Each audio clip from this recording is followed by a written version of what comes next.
बच्चों, आज हम अध्याय 8 पढ़ेंगे, जीव जंतुओं की निराली दुनिया। हमारे आसपास कई प्रकार के जीव जंतु पाए जाते हैं। इन जीव जंतुओं की अपनी अपनी विशेषताएं होती हैं। ये अपना भोजन अलग अलग तरीके से ग्रहण करते हैं। वे अपनी सुरक्षा करते हैं। ये जीव जंतु अलग अलग तरीकों से पता लगाते हैं कि भोजन कहाँ और फिर अपने भोजन तक पहुंच जाते हैं। एक दिन गुड़िया, मुनिया व राजू अंधेरे में लुका छिपी खेल रहे थे। उनके एक साथी का 2 रुपये का सिक्का गिर गया। उसे सभी मिलकर ढूंढने लगे, लेकिन अंधेरा होने के कारण दिखाई नहीं दे रहा था। अचानक एक चमगादड़ को तेजी से उड़ते देखकर राजू बोला, देखो, चमगादड़ तो आराम से अंधेरे में उड़ रहा है और हम अपने सिक्के को अंधेरे में नहीं देख पा रहे हैं। मुनिया ने बताया कि मैंने कल पुस्तकालय में किताब में पढ़ा था कि चमगादड़ रात में उड़ते समय उच्च तारत्व वाली आवाज़ निकालता है, जो सामने किसी वस्तु से टकरा कर वापस आती है। इस प्रतिध्वनि को सुनकर वह अंधेरे में भी आसानी से उड़ सकता है। एक दिन मुनिया अपने भाई राजू के साथ पड़ोस में जा रही थी। मुनिया का पैर चलते चलते एक पत्थर से टकरा गया। उसे चोट लगी, वह घबरा गई, फिर भी अपने भाई के साथ साथ चलती रही।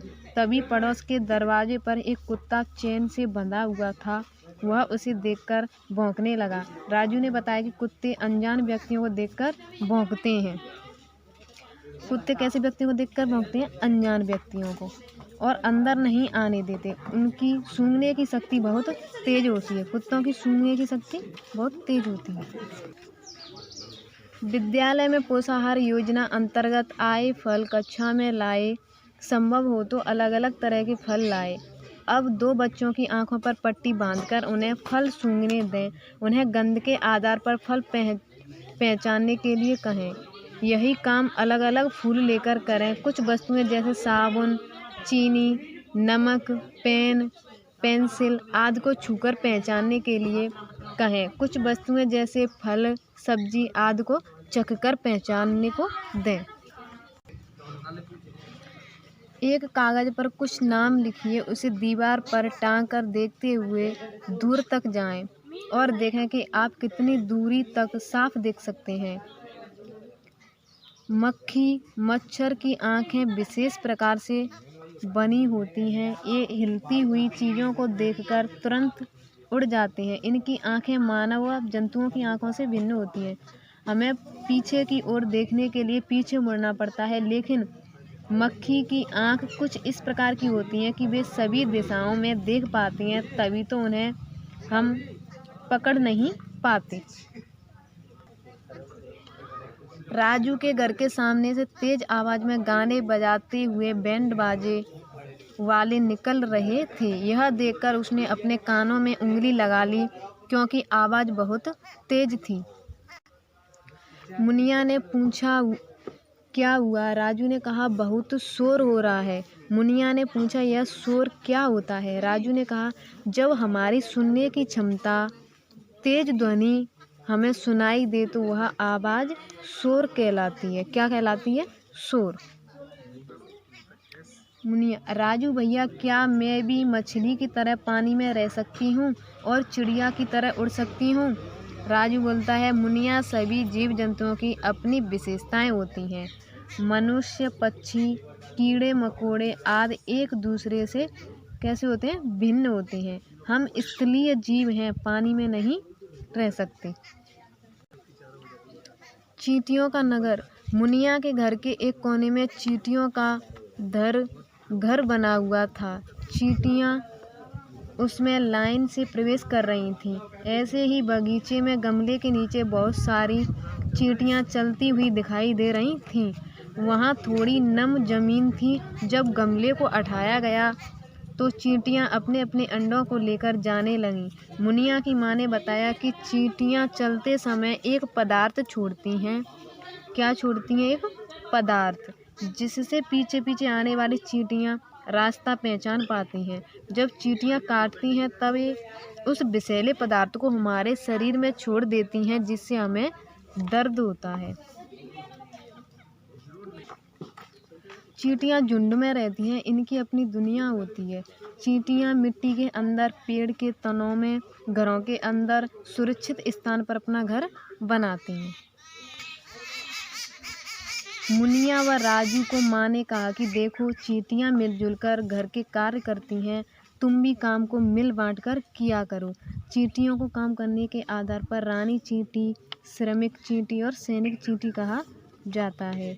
चींटियों से बचाव के लिए नमक या नमक के पानी का छिड़काव किया जाता है। आजकल चींटियों से बचने के लिए कीटनाशक का भी उपयोग होने लगा है, इससे हमें भी नुकसान होता है। मुनिया अपनी माँ को बता रही थी कि पड़ोस में रहने वाली दादी अम्मा बगीचे में चींटियों के घरों में आटे का कसार डालती हैं। वह ऐसा क्यों करती हैं?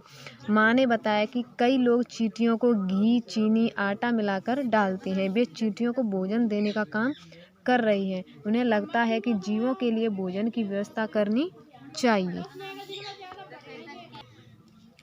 पशु पक्षियों में भी देखने, सुनने और सूंघने, बोलने और महसूस करने की शक्ति होती है। चील, बाज और गिद्ध जैसे कुछ पक्षी मीलों दूर से शिकार को देख सकते हैं और कुत्ते जैसे जानवर हल्की हल्की सी आहट को सुन लेते हैं। कुछ कीड़े मकोड़े गंध से भोजन आदि को पहचान लेते हैं। अधिकांश पक्षियों की आंखें उनके सिर के दोनों तरफ होती हैं। पक्षी एक समय में दो अलग अलग चीज़ों पर नज़र डाल सकते हैं। जिन पक्षियों की आंखों की पुतली घूम नहीं सकती, वे अपनी गर्दन घुमाकर ही आसपास देखते हैं। इसी तरह माना जाता है कि दिन में जागने वाले जानवर कुछ रंग देख पाते हैं और रात में जागने वाले जानवर हर चीज़ को सफ़ेद और काली ही देखते हैं। कुछ पक्षी अलग अलग खतरों के लिए अलग अलग आवाज़ें निकालते हैं, जैसे उड़कर आने वाले दुश्मन के लिए एक तरह की आवाज़ और ज़मीन पर चलकर आने वाले के लिए दूसरी तरह की आवाज़ निकालते हैं।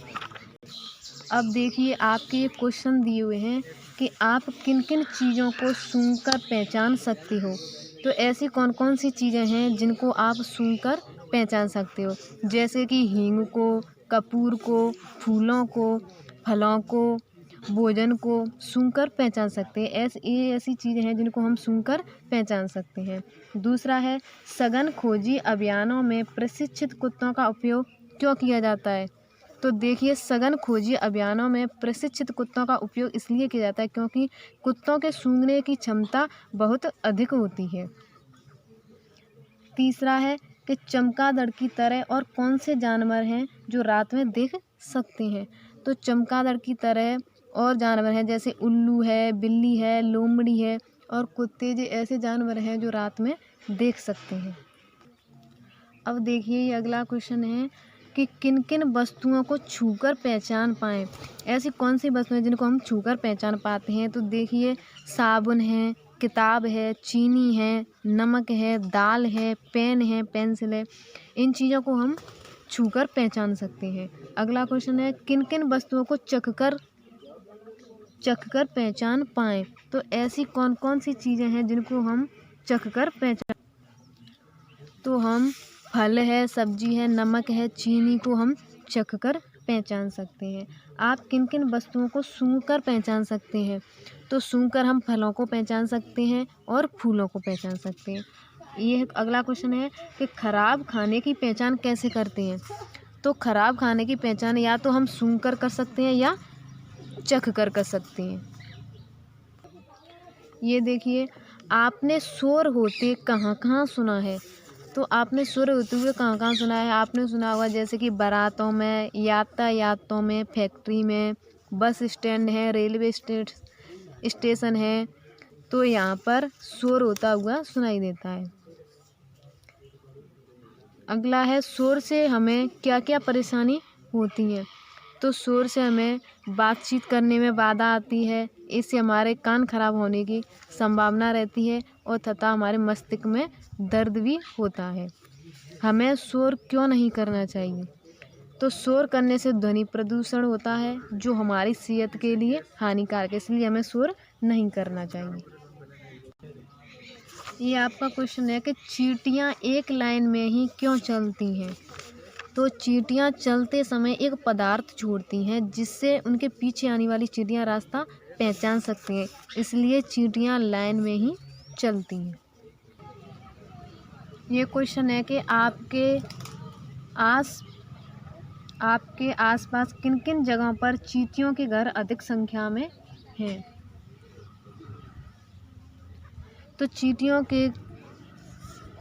के घर अधिक संख्या में कौन कौन सी जगह होते हैं, जैसे कि घरों के कोने में, पार्क में, पेड़ों के पास चींटियों के घर अधिक संख्या में होते हैं। अगला है कि भोजन को चींटियों से बचाने के लिए कौन कौन से उपाय करते हैं। तो हम भोजन को चींटियों से बचाने के लिए हम उसे फ्रिज में रख सकते हैं या बंद डिब्बों में रखते हैं या नमक के पानी के छिड़काव का उपयोग करते हैं। ये क्वेश्चन है कि मच्छर तुम्हें कैसे ढूंढ लेता है।